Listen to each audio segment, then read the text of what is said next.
This channel does not promote any violent, harmful, or illegal activities. All content provided by this channel is meant for an educational purpose only. আগুনে ভস্মীভূত Jodhpur park বাজার। দুটি ইঞ্জিনের চেষ্টায় আগুন আয়ত্তে এলেও পুরো ছাই হয়ে গেছে বাজারের একটা অংশ। এই মুহূর্তে আপনাদেরকে সেই ছবি আমরা দেখাচ্ছি এক্সক্লুসিভ। আগুনে ভস্মীভূত যোধপুর পার্ক বাজার। দুটি ইঞ্জিন গিয়ে আগুন আয়ত্তে আনলেও পুরো ছাই হয়ে গেছে বাজারের একদিকের অংশ।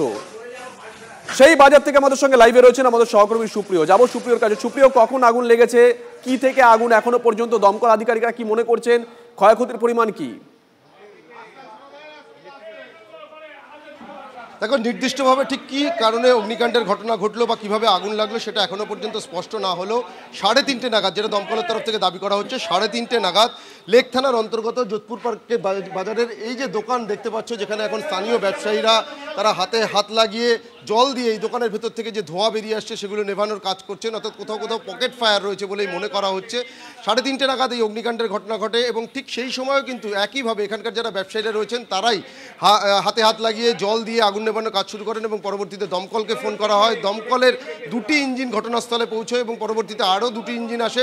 সব মিলিয়ে 4টি ইঞ্জিনের বেশ খানিকটা সময়ের চেষ্টায় আগুনকে সম্পূর্ণরূপে নিয়ন্ত্রণে আনা সম্ভব হয়েছে। তবে এই যে দশকর্মার দোকান, যে দোকানে অগ্নিকাণ্ডের ঘটনাটা ঘটেছিল সেটি একটি দশকর্মার দোকান, দোকানটি সম্পূর্ণরূপে ভস্মীভূত হয়ে গেছে।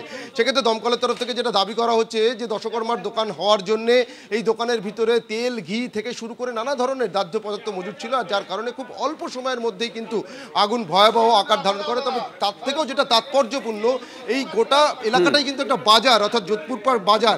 এই একটি দোকান থেকে আশপাশের যে সমস্ত দোকানগুলো রয়েছে সেখানে আগুন ছড়িয়ে পড়ার একটা প্রবল সম্ভাবনা ছিল, কিন্তু স্থানীয় একটু কথা বলো না কারোর সঙ্গে, তৎপরতা এবং দমকল কর্মীদের তৎপরতাতে কিন্তু আগুন একেবারে আমরা একটু কথা বলার চেষ্টা করি।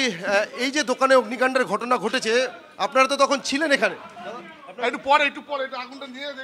দেখো, দমকল কর্মীরা তারা কিন্তু এখানে এসে আগুন নিয়ন্ত্রণে আনার পর আগুন নিভিয়ে দিয়ে চলে গেছেন, কিন্তু স্থানীয় যারা ব্যবসায়ীরা রয়েছেন তারা যেটা প্রত্যক্ষ করছেন যে দোকানের ভেতরে বিভিন্ন জায়গা থেকে এখনো কিন্তু ধোঁয়া বেরিয়ে আসছে, আর সেই কারণে সেই পরিস্থিতি যাতে কোনোভাবে আবার ভয়াবহ আকার না ধারণ করে তার জন্য তারা নিজেরাই জল দিয়ে সেই যে যেখান থেকে পকেট ফায়ার থেকে ধোঁয়া বেরিয়ে আসতে দেখা যাচ্ছে সেখানে জল দিয়ে ঠান্ডা করার কাজ চালাচ্ছেন, অর্থাৎ নতুন করে যাতে আর আগুন ছড়িয়ে না পড়ে নজর রাখো সুপ্রিয়, তারা চালাচ্ছেন। নজর রাখো।